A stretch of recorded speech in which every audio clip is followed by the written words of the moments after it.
vous vous embrouillez tellement que voilà encore que vous venez de dire en prenant Luc chapitre 4. Bon Dieu.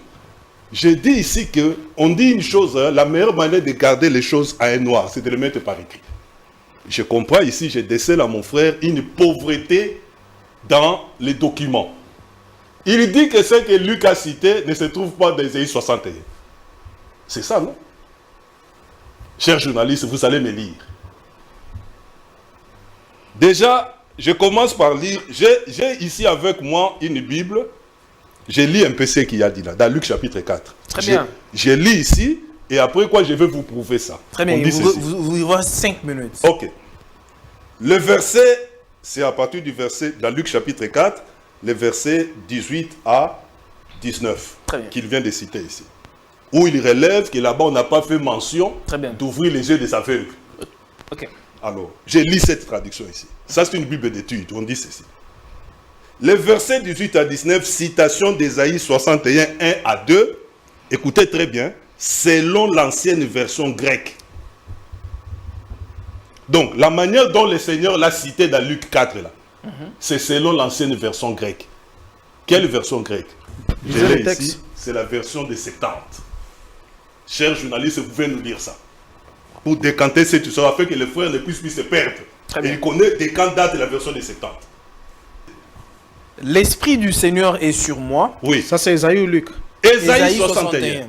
Suivez très bien et regardez Luc 4 chez vous. L'Esprit du Seigneur est sur moi. Oui. C'est pourquoi il m'a consacré de son onction. Oui. Il m'a envoyé pour évangéliser les pauvres. Oui. Guérir les cœurs contrits. Oui. Annoncer aux captifs la délivrance. Oui. Et aux aveugles la vue. Oh oui, vous pouvez vous arrêter là. C'est bien écrit là-bas. Donc le frère est pauvre dans sa documentation.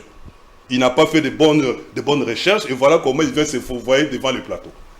J'ai dit que vous avez la malchance de venir devant moi. On est alors le cœur des enfants à leur père. Ça, c'est Branham qui doit venir le faire après. Ça, c'est selon lui. Mais seulement, ce que William Branham n'a pas compris, c'est que celui qui ramène le cœur ici, vous allez remarquer que dans le verset, il y a d'abord un seul verbe d'action. Le verbe ramener est cité une seule fois. Donc, celui qui ramène le cœur des enfants, le cœur des pères vers leurs enfants, est le même qui ramène aussi le cœur des enfants vers leur père. C'est le même verbe qui est cité une seule fois, un seul verbe d'action. Et en plus de ça, le mot tel que le cœur, le père, les enfants, ces mots-là ont complètement embrouillé William Branham. Mais j'aimerais descendre juste pour vous souligner un élément important, que dans le rapport de l'accomplissement d'une prophétie, nous ne sommes pas au premier cas. Je vous prends juste un exemple, les exemples sont légion. Lorsque vous lisez Ésaïe chapitre 61, le premier verset jusqu'au deuxième verset, vous allez voir que le Christ est clair. Ésaïe prophétise, il donne une prophétie messianique. L'Esprit du Seigneur est sur moi car il m'a oint. Mais vous allez remarquer que lorsque Luc rapporte ce que le Christ lisait, on lui remit les rouleaux du prophète Ésaïe et il déroula les rouleaux et trouva là où il est écrit, l'Esprit du Seigneur sur moi, il m'a oint. Mais les paroles que Luc rapporte de la lecture de Christ ne sont pas des propos intégral de ce qui est écrit dans le livre d'Ésaïe. Il va ajouter quelque chose, c'est-à-dire, et aux aveugles, le recouvrement de la vue, ce qui ne se trouve pas dans la prophétie d'Ésaïe.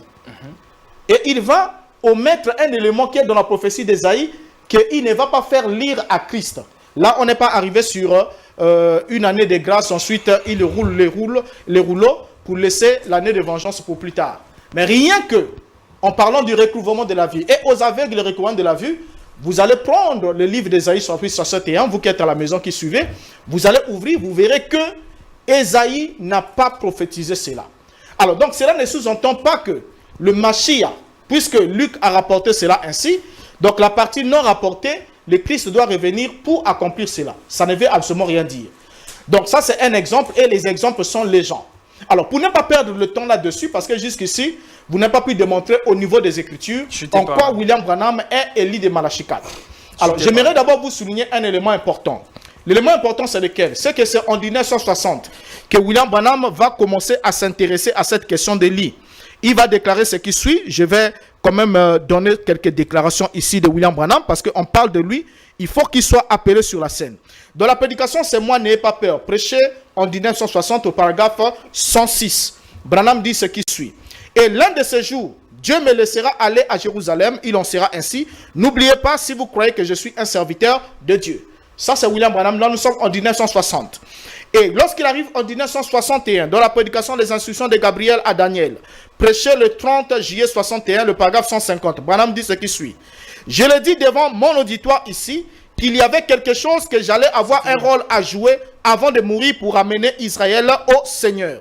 Mais malheureusement, selon Branham, il le dit plus bas, il dit qu'il l'affirme ainsi, parce que selon Malachie chapitre 4, il doit ramener le cœur des enfants à leur père. Mais quand on arrive en 1964, William Branham va lui-même vouloir partir en Israël, mais malheureusement, il va nous dire que le Saint-Esprit lui a dit, ce n'est pas le moment, ce n'est pas ta place, parce que ce n'est pas un homme de nation qui doit aller en Israël, cet Élie et Moïse doivent être des Juifs. Mais en 65, avant que Branham ne s'endort, là nous sommes le 11 novembre 1965, William Branham embrouille encore ses adeptes en disant qu'il y a eu des manteaux de lit, des par-dessus de lit, de tout ce qu'il faut de lit, mais les lits d'aujourd'hui, c'est le Seigneur Jésus-Christ lui-même qui doit venir selon Luc 17h30, ainsi de suite. Donc du coup, Branham va s'endormir, mais en laissant ses adeptes dans la confusion, comme quoi, Élie le prophète, ça devait être Branham, mais puisque Branham, il est né, il a vécu, il est mort, sans avoir mis le pied sur la terre d'Israël, et cela a complètement échoué. Et du coup, il va dire, Élie d'aujourd'hui, c'est le Seigneur Jésus-Christ lui-même. Ce qui a fait qu'au milieu du monde du message de William Branham, il y en a certains qui disent, William Branham est Élie le prophète. D'autres disent, non, ça c'est le deuxième exode. Au troisième exode, William Branham est le Seigneur Jésus-Christ qui est venu selon Luc 17, chapitre 30. Donc vous comprenez ensemble avec moi que Branham n'avait pas compris ce que les Écritures ont dit. Soit il a dit vrai, et le Christ a dit faux quand il a désigné Jean-Baptiste comme étant l'accomplissement de cette prophétie-là. Soit Branham est dans le faux, et le Christ et Jean-Baptiste, et plutôt le Christ et Gabriel et la Bible sont véridiques. Homme de Dieu, Oui. docteur, Oui. il a si bien dit qu'il ne s'agit pas de la chair, c'est un esprit qui doit œuvrer. Comment est-ce que vous faites un peu... C'est comme si vous avez un problème de compréhension sur la question. Bon. Essayez un peu de nous éclairer. Oui, mais je suis en train d'écouter mon cher frère, et comme je l'avais déjà annoncé, je l'avais dit qu'il devait bien se préparer, mais je suis en train de me rendre compte que Je Il ne est en me train de prépare se jamais. perdre. ne s'est pas préparé. Je Il est en ne train me de se prépare perdre. jamais. Ok. Il ne s'est Selon pas préparé. l'Écriture. Alors, donc, qu'est-ce qu'on constate ici, ensemble? Quand vous venez insister sur la question d'abord des Balaam, je l'ai toujours dit. Ah, vous revenez encore sur Balaam. Oui, Non, il ne peut que tient, revenir parce que sur ça. pour lui, Parce il s'est dit que, comme j'avais... Au fait, lorsque je démontre que Balaam est le prototype de William Branham, c'est pour montrer que dans toutes les Saintes Écritures, Balaam est le seul prophète non juif qui s'est hasardé à vouloir enseigner aux enfants d'Israël qui avaient reçu la révélation, les oracles et la parole d'Adonai. Il leur a enseigné et l'enseignement qu'il leur a donné était totalement faux. Mais or, quand il s'agit de la prophétie, un homme peut être faux et prophétiser sous l'inspiration. Comme au Branham. Non, mais le cas de Branham est totalement différent. Parce qu'en revenant sur un sujet... Contradiction. Non, il n'y a pas de contradiction. Homme de Dieu, Je vous êtes vous ai en train de dit- perdre vos non, minutes, on là. reviendra sur... Contradiction. On reviendra sur le Que les sujet. téléspectateurs Soyez puissent soyez noter tranquille, cela. on reviendra sur ça.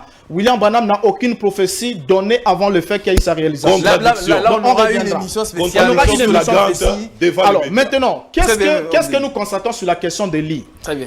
La question d'Élie, j'ai lu ici les Écritures, Gabriel qui nous annonce que et l'enfant sera revêtu de la puissance et de l'esprit d'Élie. Et le Christ vient confirmer, affirmer, très haut et très fort, lui qui est le maître même de Jean-Baptiste. Il est plus grand que Élie est Jean-Baptiste. déjà venu. Donc il vient préciser que si vous voulez le comprendre, voilà pourquoi je vous ai dit ça engage la volonté.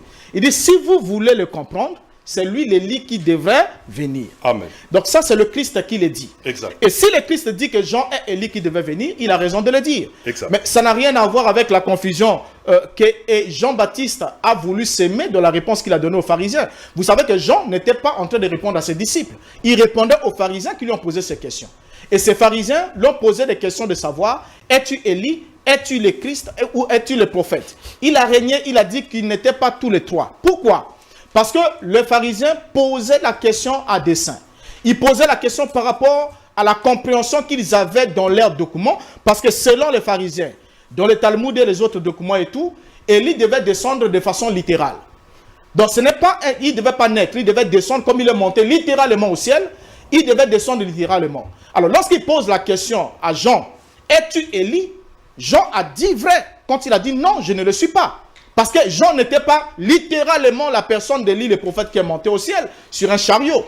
Vous voyez? Mais Jean est né et il a été revêtu de l'esprit d'Élie. Ce qui fait qu'il porte l'identité d'Élie. Et le Christ a su affirmer, il est l'Élie qui devrait venir. Donc vous ne pouvez pas vouloir prendre cet amalgame, la réponse de Jean-Baptiste, donnée aux pharisiens qui étaient venus, puisque les pharisiens vont même souligner à la fin, ils vont lui dire, mais qui es-tu alors pour que nous répondions à ceux qui nous ont envoyés? Donc vous comprenez qu'il y a eu d'abord, ils se sont d'abord concertés et on l'a posé les 3 questions de façon piège. Donc si il disait qu'il était oui. Sans pour autant, je vous ajouterai 1 minute.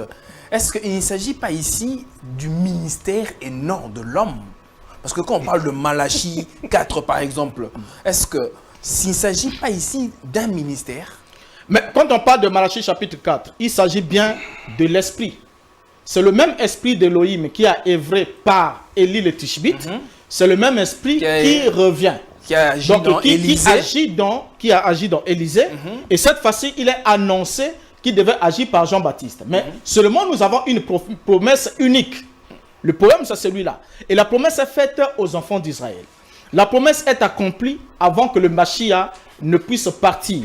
Et le Mashiach qui est l'autorité suprême par rapport à Jean-Baptiste. Parce que comme Malachie 4 dit, excusez-moi, oui. Je voulais juste vous ajouter certains éléments. Comme Malachie 4 dit que avant que le jour grand et redoutable, mais la venue du Seigneur Jésus-Christ sur la terre en tant que physique, sa venue physique n'était pas un grand jour et redoutable. Non, non, non. Là aussi, il y a un problème. C'est là où j'ai dit qu'il faudra qu'on puisse situer aussi cette promesse dans les bornes chronologiques, donc dans les bornes temporelles. Élie, le prophète, doit venir avant la venue du jour de l'Éternel. Ce jour grand et redoutable, qui est un jour de la colère. Très bien. C'est ce que les gens n'ont pas compris. Et ce jour-là de la colère s'est accompli en l'an 70, lorsque Israël a été dévoué par interdit. Vous allez voir que quand Malachie descend, il dit un peu plus bas, dans le même passage, il dit « de peur que je ne vienne frapper le pays d'interdit ». Non, non, en l'an 70, comme en l'an 70, le pays d'Israël a été frappé d'interdit. Or, frappé d'interdit, c'est une expression pour lire dans Josué et dans beaucoup de passages de l'Écriture. Placer un pays sous l'interdit, c'est le faire passer au fil de l'épée, incendier et détruire. Et c'est exactement ce qui s'est accompli. Parce que le Christ lui-même l'a dit. Lorsque vous verrez l'armée, les armées étrangères encercler Jérusalem, comprenez que sa désolation est proche. Car ce sera le temps de la grande colère contre ce peuple, ainsi de suite. Donc cela a été annoncé. Et c'est 40 ans plus tard, puisque Jean-Baptiste n'a pas été reçu, il a été décapité par Israël, ils n'ont pas reçu le précurseur, et ils ont crucifié le Messie. 70 ans plus tard, Jérusalem, on a payé les frais. Et c'était le jour, l'accomplissement du jour de la colère annoncé par le Mashiach, où le temple a été détruit, et la ville a été rasée, et Israël a été dispersé totalement. Donc on comprend déjà par là que le borne, même les bornes temporelles, situent l'accomplissement de Malachie chapitre 4 avant la destruction du temple et de la ville. Et le borne aussi territorial est précis. De peur que je ne vienne frapper le pays d'interdit. Donc au cas où Élie le prophète ne serait pas reçu dans son ministère de ramener le cœur, donc la réconciliation entre ces familles-là avec la loi de Jéhovah, alors je viendrai frapper le pays d'interdit. Et comme il n'a pas été reconnu, alors le pays a été frappé d'interdit. Donc le borne temporel nous situe l'événement avant la destruction de Jérusalem et de la ville, l'avènement de Malachie 4. Et le borne territorial nous parle d'un pays. Il ne s'agit pas de la planète Terre, ni des États-Unis, mais il s'agit d'Israël, où Élie le prophète a été envoyé, et ils ont été bien dévoués par interdit. Donc jusqu'ici, mon co-débatteur n'arrive pas à nous démontrer que Élie de Malachie 4, ce n'est pas Jean-Baptiste, mais c'est plutôt William Branham, comme on veut le déplacer pour 20 siècles plus tard, vers les Américains, alors que la promesse est totalement caduque et vieille. Très bien, homme de Dieu. Oui. La promesse a déjà été accomplie en l'an 70. Parce que si aujourd'hui nous avons... Non, avant. Ça, c'est le jour grand et redoutable. Donc avant, cela montre que Jean-Baptiste est bien celui qui a accompli la promesse de ce grand jour est redoutable. Avant le grand jour et redoutable, le jour de la colère. Homme de Dieu, veuillez un peu nous éclairer sur ce que l'homme de Dieu vient de dire. Merci beaucoup. De un, je reviens toujours à Balaam. Vous voyez que le frère est froissé. Ah, Tous les vous voulez Balaam aujourd'hui, ce soir. Les téléspectateurs sont témoins. Il est touché dans son fort intérieur, il ne l'admettra pas. Ça, c'est de un. Mais la preuve est là. Son type qu'il prend les détruit. Le type de William Branham, qui est Balaam, donne de vraies prophéties. Quoique son enseignement était faux.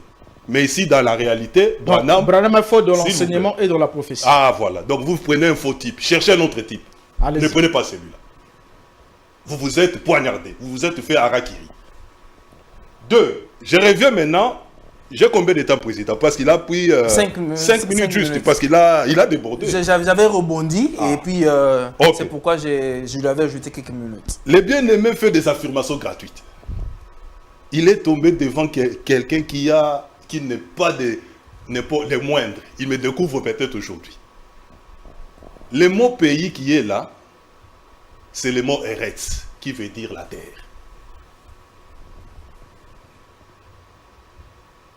Qui veut dire la terre. Ça, c'est de un. Pour prouver que ces affirmations sont fausses, chers journalistes, regardez Malachie chapitre 4. Je vous enverrai, Élie. Mais avant ça, au verset 1er, on dit, voici les jours viennent, ardent comme une fournaise. Écoutez très bien. Tous les hautains et tous les méchants seront comme du chaume. Il est question de tous les méchants, de tous les hautains. Il ne s'agit pas là des hautains juifs seuls.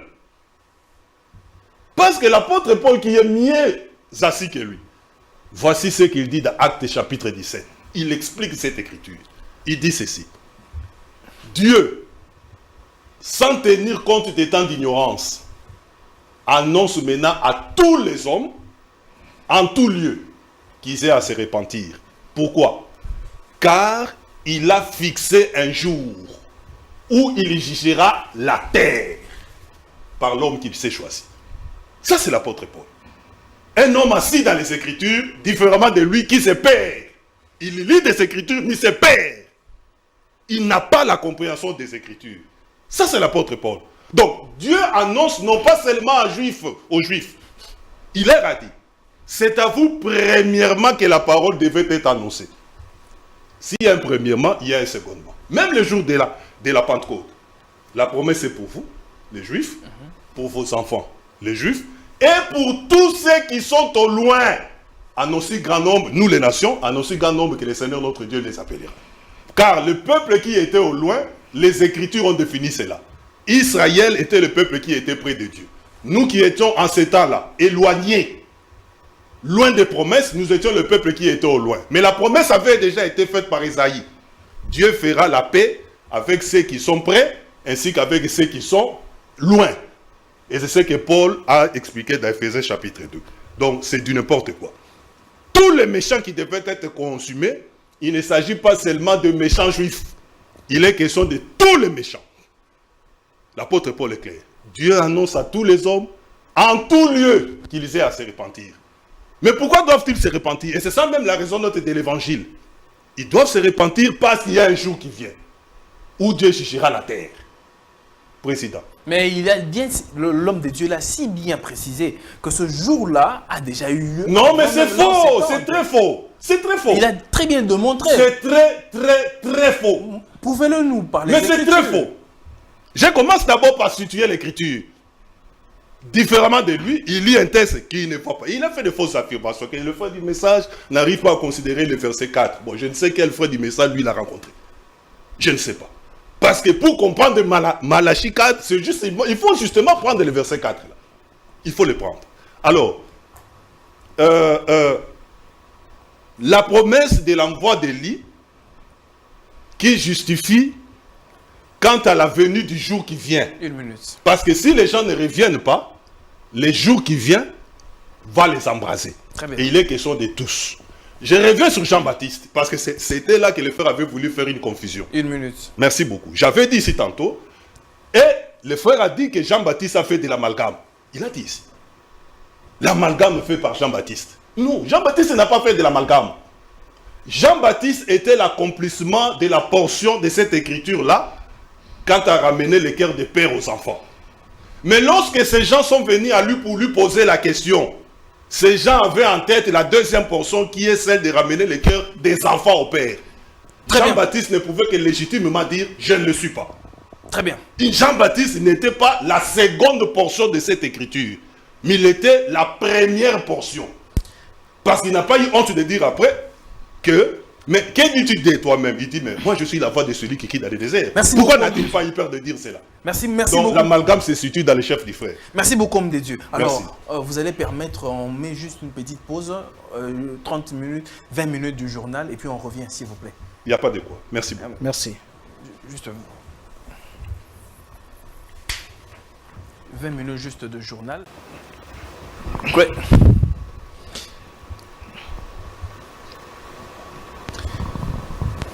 Très bien, mesdames et messieurs, vous savez, nous sommes là, nous poursuivons notre émission. Là, c'était l'homme de Dieu qui a dit les choses qu'il devait dire, parce que je dis que nous sommes dans une étude biblique. On doit rendre les choses beaucoup plus réelles par les Écritures. La Bible doit parler d'elle-même, que ce ne soit pas des pensées humaines ici sur ce plateau. Homme de Dieu, vous avez très bien suivi comment l'homme de Dieu, Yohanan, a si bien expliqué. Vous avez la parole. Merci beaucoup. Bon, je crois que en écoutant mon frère, je savais qu'il devait arriver par là, parce que jusqu'ici, il avait du mal à s'exprimer clairement, mais il vient d'exprimer là où William Branham les a complètement embrouillés. William Branham vous a dites que embrouillé. William Branham les a embrouillés. Il les a complètement embrouillés lorsqu'il a voulu dissocier, parce que on aura peut-être le temps de vous montrer comment est-ce que William Branham a construit progressivement cette théorie, parce que depuis le début de son ministère, c'est dans les années 60, précisément dans les années 61 et 62, que William Branham a commencé à s'intéresser à cette affaire de Malachie chapitre 4, et en voulant dissocier la mission de Jean-Baptiste en disant non, Jean est l'Élie qui a ramené le cœur des pères à leurs enfants, mais la deuxième partie, c'est un autre qui doit le faire, Jean ne l'a pas fait. Et pourquoi est-ce que William Branham le dit? Parce que William Branham se dit que selon lui, ce que Luc a rapporté sur la mission de Jean-Baptiste, Luc a cité seulement le fait de ramener le cœur des pères à leurs enfants, ensuite les rebelles à la sagesse des justes, et pour Branham, il s'est dit, la deuxième partie qui consiste à ramener le cœur des enfants à leur père, Luc ne l'a pas cité, donc elle n'est pas encore accomplie.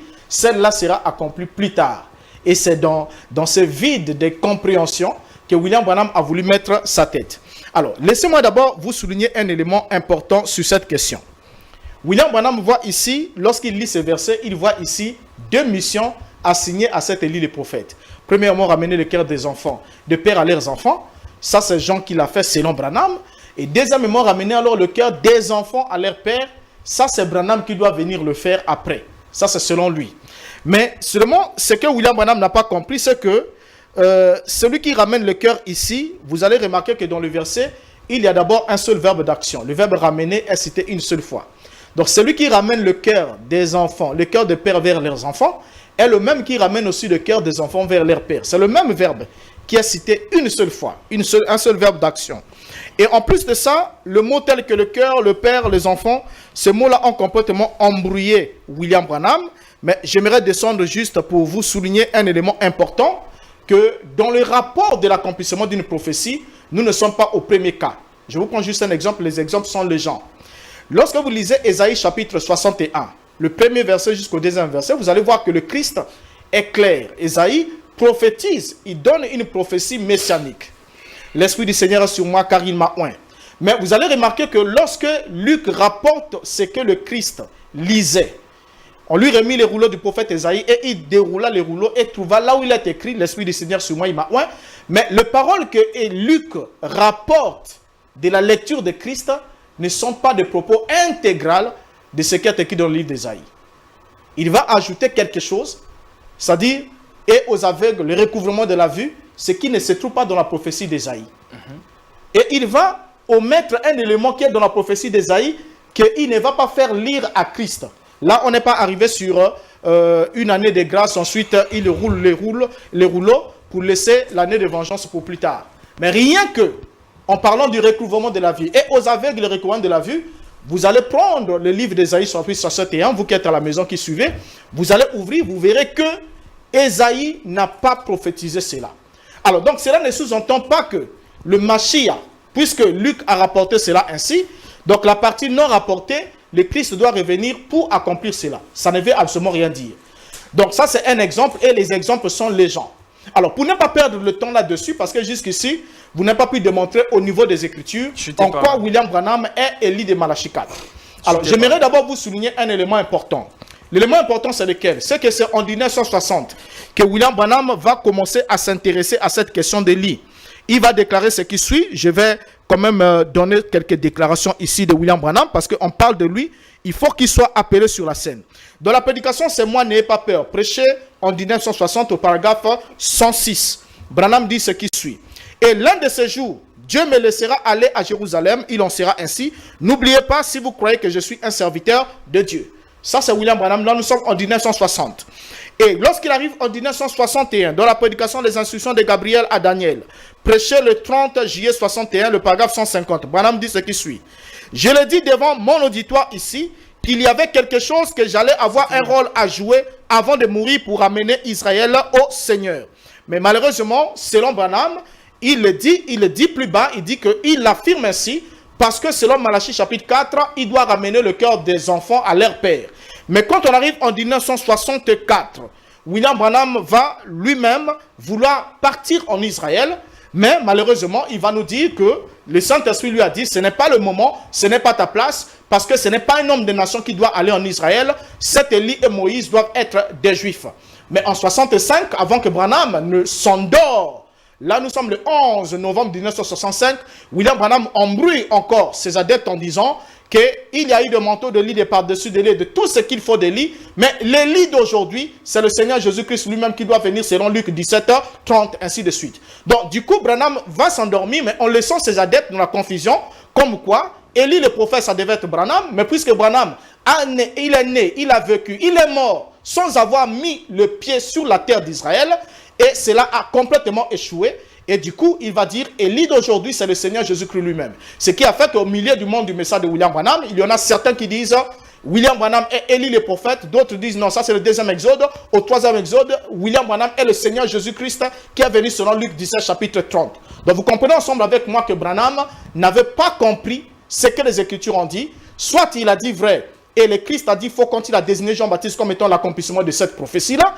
Soit Branham est dans le faux, et le Christ et Jean-Baptiste, et plutôt le Christ et Gabriel et la Bible sont véridiques. Je crois que vous avez le choix là-dessus de comprendre que William Branham n'est pas Élie de Malachi 4, c'est bien effectivement Jean-Baptiste. Nous sommes en train déjà de chuter de cette émission. Je vous ai laissé 7 minutes pour que vous ayez assez de temps. Vous avez aussi 7 minutes et puis vous allez chuter par là pour très bien gérer mes 7 minutes. William Branham et Élie de Malachi 4, oui ou non? Ou bien c'est Jean-Baptiste, ou bien vous vous embrouillez dans les Écritures. Merci beaucoup. Je commence maintenant. Les frères étaient là pour nous présenter que William n'était pas Élie de Malachi 4. Et nous sommes venus ici pour faire un débat sur base des Saintes Écritures. Mais je vois les frères commencer à sortir. Non, prouvez-moi ça par les Écritures. Parce que déjà dans les écrits de Branham, vous ne vous en sortez pas. Donc prenez les Écritures pour me démontrer la fausseté de ce que j'allègue ici. Parce que j'ai prouvé que c'était faux. Les jours de l'Éternel ne concernent pas que les Juifs. Parce qu'il est question, Dieu viendra détruire tous les méchants. L'apôtre Paul, que vous croyez être dans la vérité, il dit, Acte chapitre 17, Dieu annonce maintenant à tous les hommes en tout lieu qu'ils aient à se repentir, car il a fixé un jour où il jugera la terre, les mondes. C'est ça les pays-là, dont parle Malachi 4. Alors, vous vous embrouillez tellement que, voilà encore que vous venez de dire en prenant Luc chapitre 4. Bon Dieu. J'ai dit ici qu'on dit une chose, la meilleure manière de garder les choses à un noir, c'est de les mettre par écrit. Je comprends ici, je décèle à mon frère une pauvreté dans les documents. Il dit que ce que Luc a cité ne se trouve pas dans Ésaïe 61. C'est ça, non? Chers journalistes, vous allez me lire. Déjà, je commence par lire. J'ai ici avec moi une Bible. Je lis un peu ce qu'il y a dit là, dans Luc chapitre 4. Très bien. Je lis ici, et après quoi je vais vous prouver ça. Très bien, vous y voit 5 minutes. Ok. Le verset, c'est à partir du verset, dans Luc chapitre 4, les versets 18 à 19, qu'il vient de citer ici. Où il relève que là-bas, on n'a pas fait mention d'ouvrir les yeux des aveugles. Ok. Alors, j'ai lu cette traduction ici. Ça, c'est une Bible d'études, on dit ceci. Les versets 18 à 19, citation d'Ésaïe 61, 1 à 2, écoutez très bien, selon l'ancienne version grecque. Donc, la manière dont le Seigneur l'a cité dans Luc 4, là, c'est selon l'ancienne version grecque. Quelle version grecque? Je l'ai ici, c'est la version de 70. Chers journalistes, vous pouvez nous dire ça. Pour décanter cette histoire, afin que les frères ne puissent plus se perdre. Et il connaît des quand date la version de 70. Lisez, nous sommes bien là. C'est la version de 70. Les textes en grec et voilà, la traduction française. Lisez. L'Esprit du Seigneur est sur moi. Oui. Ça, c'est Ésaïe ou Luc? Ésaïe 61. Suivez très bien et regardez Luc 4 chez vous. L'Esprit du Seigneur est sur moi. Oui. C'est pourquoi il m'a consacré de son onction. Oui. Il m'a envoyé pour évangéliser les pauvres. Oui. Guérir les cœurs contrits. Oui. Annoncer aux captifs la délivrance. Oui. Et aux aveugles la vue. Oh oui, vous pouvez vous arrêter là. C'est bien écrit là-bas. Donc le frère est pauvre dans sa documentation. Il n'a pas fait de bonnes recherches et voilà comment il vient se fourvoyer devant le plateau. J'ai dit que vous avez la malchance de venir devant moi. Je suis exercé dans cette 3 histoire. minutes. Ça, donc c'est balayé, ne revenez plus sur ça. Alors, souvenez-vous de la loi de Moïse, mon serviteur. Le frère a dit ici des choses incroyables. Mais en français simple, vous ne voyez pas que là, il est question d'eux, les acteurs qui sont là. Il y a Moïse qui avait été envoyé à tout Israël, n'est-ce pas? Maintenant, Dieu dit ceci. Dieu parle à un vous. Maintenant, il dit à ces vous-là de se souvenir de ce que Dieu... vous-là maintenant? Merci beaucoup. Non, je suis d'abord dans... Il faut comprendre d'abord le texte. Très bien.